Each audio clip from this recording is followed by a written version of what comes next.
சேலம் மாவட்டம் ஓமலூர், காடையாம்பட்டி வட்டார கிராமங்களான Karuppur, M Chettipatti, KR Thoppur, குண்டுக்கல், கஞ்சநாயகன்பட்டி, Theevattipatti, Poosaripatti உள்ளிட்ட கிராமங்களில் காய்ச்சல் பாதிப்பு அதிகரித்து காணப்படுகிறது.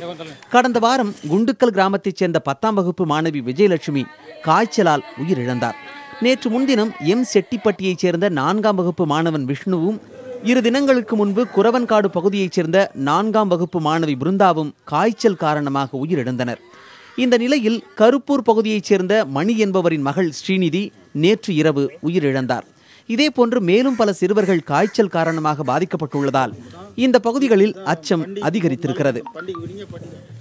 இதேபோன்று மேலும் பல சிறுவர்கள் காய்ச்சலால் பாதிக்கப்பட்டு மருத்துவமனைகளில் சிகிச்சை பெற்று வருகின்றனர். இதனால் காய்ச்சல் பரவலை தடுத்து குழந்தைகள் இறப்பை தடுக்க சுகாதாரத்துறை தீவிர நடவடிக்கைகளை எடுக்க வேண்டும் என்று ஓமலூர் பகுதி மக்கள் கோரிக்கை விடுத்திருக்கிறார்கள்.